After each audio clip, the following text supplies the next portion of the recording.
Hey YouTube, this is Southern Prepper One. Today we're going to talk about a subject that is not talked about a lot and is underlooked in the prepper community.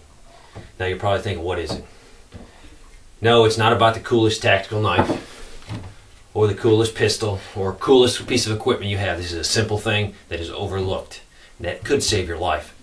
What I'm talking about is sprouting seeds. Sprouting seeds is so easy. A lot of people don't do it because they don't know how to do it. It is so easy. I'm going to show you how to do it. Basically, you're going to need a jar or a container that's glass. What you can do is use a candy jar and a piece of screen. Screen is going to be available. Cut your window apart if you have to. Cut a piece, put it over, and then screw this on, and that's all you need. If you have 3 or 4 of these, you can keep seeds going every day and have a fresh supply. You're probably saying, why do I want to sprout seeds? Sprouting seeds give you a huge amount of vitamins that you need. Most survival diets or survival plans do not include enough vitamins. Yes, you could include a multivitamin, which you should, but this gives you an option. Wheat is what I like to do because I have so much wheat. If you can go out and buy seeds specifically for sprouting, but usually they're typically 3, 4, 5 times more than you would pay if you just bought seeds for eating. So you can do that, and you might want to try that. Buy a few variety packs and see what kind of seeds you like to sprout, and then stock some of those. The nice thing about wheat is I have so much of it, it stores for 30 plus years, so it fits right into my plan. I'm going to show you what I do. I tried an experiment to make sure this worked, and what I did was I took a regular candy jar and I just stabbed it with a bunch of holes.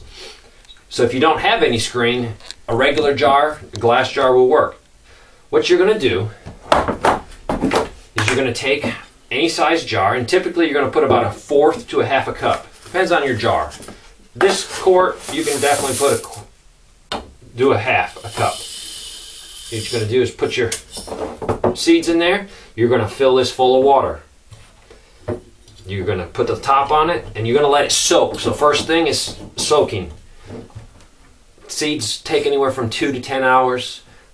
This will probably be about 4 or 5 hours, maybe 6. It's not rocket scientist, so if you leave it a little bit too long, don't worry about it. You're really not going to hurt it. I'm going to put this in a dark place full of water and let it sit. 6 hours later, I'm going to come back.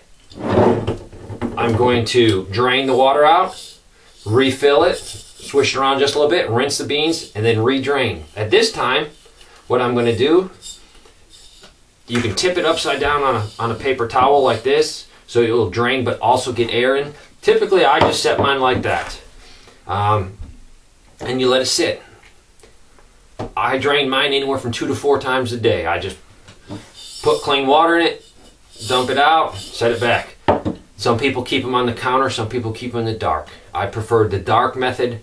Either one will work. Some beans like, or some sprouts like to be in the dark, some in the light. But you just set it out there on the counter and do it a few times a day. If you want to keep it in the dark, just put a towel over it. These have been about 3 days, and these are the wheat right from here. As you can see, they have started to sprout, and you can cook with these or you can eat them just plain.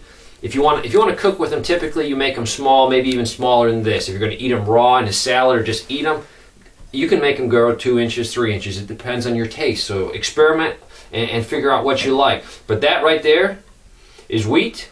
It will definitely improve your diet. It will give you a lot of vitamin C and a lot of vitamin A. And it's basically just wheat. So if you don't have a grinder and you're not planning on storing wheat, store some wheat for sprouting. It's very important.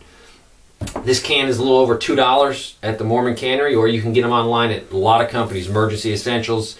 There's a lot of companies that sell wheat. Go ahead and pick some up and try to sprout. I think it's the most underused survival or prepper thing out there. So go ahead and give it a shot. Thanks for watching.